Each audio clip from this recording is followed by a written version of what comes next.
Vale, finalmente ha tenido que dimitir Rubiales, ¿de acuerdo? Es decir, es lo más sensato, aunque en este caso se pida perdón, un dirigente no puede tener esa conducta. Sí que a lo mejor puede sentirse en este caso pues agraviado y puede sentirse en ese caso perjudicado y que no lo va a volver a hacer, pero evidentemente no lo puede volver a hacer en ese puesto. Tendrá que buscarse en ese caso la vida en otro lado. Vamos a ver en este caso el artículo que dice: lo que transmitió Rubiales en su dimisión, según un experto en comunicación no verbal, no es lo que parece, ¿vale? Es, en este caso, un artículo de HuffPost. Y vamos a ver, Luis Rubiales ha dimitido por fin. El dirigente ha presentado este domingo su renuncia al cargo como presidente de redacción de la Real Federación Española de Fútbol y como vicepresidente de la UEFA, a través de un comunicado.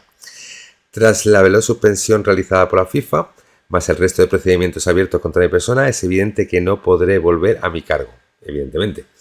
Insistir en quedarme a la espera y aferrarme a ello no va a contribuir a nada positivo, ni a la Federación ni al fútbol español, efectivamente. Entre otras cosas porque hay poderes fácticos que impedirán mi vuelta, ha dicho Rubiales en un texto compartido en sus redes sociales. No. Vamos a ver, poderes fácticos no, es decir, la sociedad no quiere que estés en este caso representando, ya no por el beso de Jenny Hermoso, sino por el comportamiento que tuviste en este caso en la final. Es decir, ese comportamiento no se puede tener. Y lo de Jenny Hermoso fue la guinda que reventó el pastel, ¿vale? Pero antes de Jenny Hermoso pasaron más cosas. Eso es importante. También ha concedido una entrevista a Piers Morgan donde ha hablado del caso donde han explicado los motivos de su dimisión después de toda la polémica del beso no consentido a Jenny Hermoso en la final del Mundial de Fútbol de Australia y Nueva Zelanda. Vale, el experto en comunicación no verbal, José Luis Martín Ovejero, ha hablado en su web de la entrevista de Rubiales con el controvertido presentador británico y ha sacado algunas conclusiones. Ovejero ha analizado 6 puntos concretos de la intervención de Rubiales. Lo primero, cuando ha hablado de sus hijas. Le desestabiliza mucho, hasta el punto de balancearse corporalmente estando sentado, al decir: amo mucho a mis hijas y ellas me quieren mucho. Incluso cuando afirma que estoy muy feliz y muy orgulloso de ellas, sin embargo su rostro refleja abatimiento, nunca felicidad. Ni el recuerdo de sus hijas le hacen sobreponerse. Ha dicho al experto, el que está entrevistando, le ha recordado los peores momentos de Leo Messi al dejar el Barcelona. Sí que es verdad en ese caso que esas niñas, de decir que mi padre es el presidente de la federación, a tener que decir que mi padre es el que acosó a Jenny Hermoso. Ha cambiado mucho. Me imagino que ellas no estarán pasándolo bien con todo lo que ha pasado con su padre. Y me imagino que a raíz de ahí ellas pues se habrán manifestado esa preocupación a su padre y posiblemente no estén bien con su padre, ¿vale? Entonces, pero bueno, es lo que hay. Vale, sobre una renuncia ha señalado: no deja su cargo con sentimiento de culpa, sino con orgullo. De lo contrario, su mirada habría estado mucho más baja y perdida.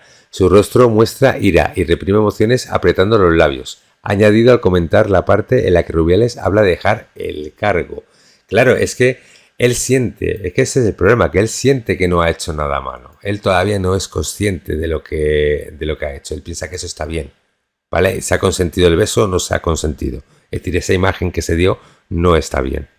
No está bien. Y es lo que no entiende. Y evidentemente con ira y reprime sus emociones, porque realmente la presión social que ha habido ha sido tal que al final lo han acabado echando. Ojo, digo la presión social y no los políticos, ¿vale? Porque los políticos se sumaron a la presión social, ¿vale? Se sumaron al carro.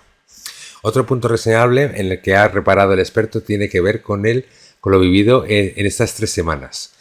Parece sentir un gran asco al recordar lo que ha tenido que soportar esas 3 semanas. Es un detalle interesante dado que su asco supera el arrepentimiento que podía sentir por alguna de sus acciones. Es decir, está encabronado, está jodido porque le están echando del cargo. ¿Vale? Y él se siente que se están echando, él no siente que haya hecho nada más. Por último, ha comentado sobre la comparecencia, dimisión sí, convenio no, por presiones externas sí, por convicción personal no. O sea, más claro no lo podéis tener. Es decir, dimisión sí, convencido no, es decir, no está convencido de dimitir. Por presiones externas sí, aquí en este caso se refiere, me imagino que a los políticos, a la presión social. Y por convicción personal no. Volvemos a lo mismo, es que él no está convencido, es que él piensa que no ha hecho nada malo. Es que él piensa que puede dar un beso a una persona porque le salga de los huevos. Y es que eso no es así. No es así.